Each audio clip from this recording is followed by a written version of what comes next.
Hi everyone, this is Mycah and welcome to my thoughts on the movie Bros.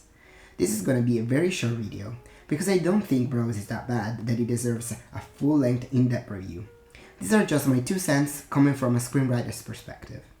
As I'm writing a gay rom-com myself, I was very excited for this movie, but although as I said it's not that bad, I ended up being very disappointed. First of all, I don't know who this movie is for. Is it for queer people? Is it for straight people? I don't know how to answer this question because the movie, being a romantic comedy, has a lot of jokes in it, and the jokes are mostly winking at a queer audience. A lot of the references this movie makes are very hard for a regular old straight person to grasp, at least one who isn't on Twitter or TikTok. The movie regularly makes fun of every letter in the LGBTQ plus umbrella, from the angry bisexual complaining that there's little to no representation, to the lesbian hive mind, to the in quotes cis white gay male award the protagonist Bobby receives at one point. And now, the award for cis white gay man of the year. Please welcome Bobby Lieber. A lot of the jokes are at the very beginning of the movie, let's say within the first 30 minutes, so I thought, well, this is clearly a movie for me. Oh no.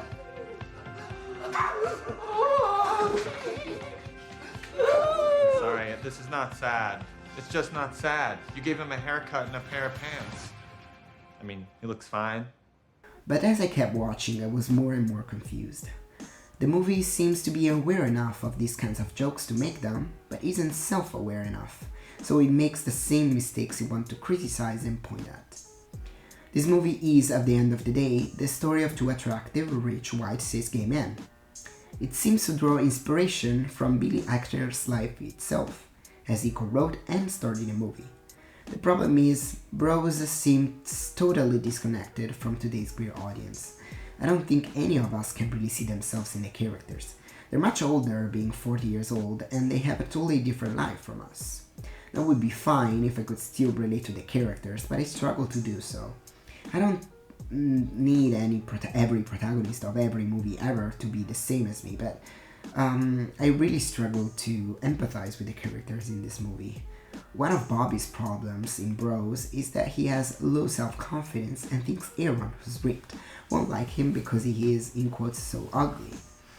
That's relatable, but I hate to break it to Billy Eichner, but he is a very attractive man, and in fact his character has little to no problems sleeping with a bunch of different people during the movie. This includes Aaron himself, who shows no signs of not being attracted to him. In fact, they hook up shortly after having met each other. Bobby during the movie keeps repeating that Aaron is not attracted to him, that he likes fit guys, Abercrombie model kind of dudes. And while Aaron does sleep with them, he clearly is very interested in Bobby as well.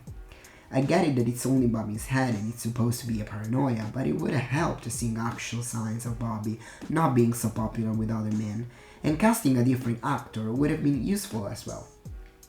Bobby could have been turned in another kind of man, maybe not white, maybe trans, or disabled, or just not conventionally attractive. Different categories of people who all deserve love, but are subjected to a hard time finding a partner in society due to the stereotypes and the social stigmatization they face. Aaron as a character has less problems, I think, as he is a classic dude bro mask for mask kind of guy. He also comes from a small town, and his parents aren't really homophobic. They seem bigoted in a softer, boomerish way that doesn't really create conflict, except when it collides with Bobby's hyper-woke philosophy, which I personally agree with. I just don't think the way he conducted himself was the best.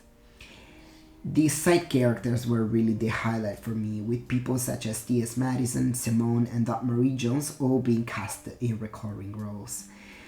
The only problem with the side characters, in my opinion, was the fact that they weren't really deep enough. They were just there to represent their different queer categories, let's say, but didn't have anything else going on for them.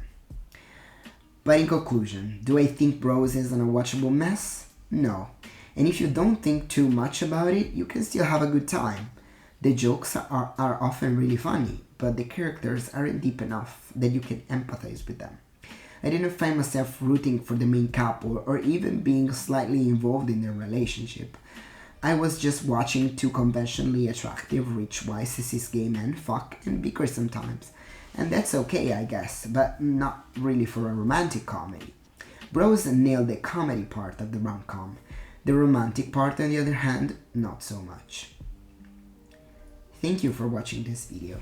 I would like to talk more about these topics as I'm clearly very invested and there's so much more to say. For example, I would like to compare this movie maybe to the movie Fire Island. I like that movie very much and I think it does a better job. Also, it's a Jane Austen adaptation, so for me that's always a slay. Let me know in the comments if you'd like a more in-depth video about queer representation in general. Also, in the last couple of years in movie and TV, as more and more movies and shows are coming out about and with queer characters. Again, thank you so much for watching, and if you liked the video, leave a like, comment, subscribe, let me know your thoughts. Maybe you like the bros and I'm a complete asshole, I don't know. I'll see you in the next one, I guess. Ciao!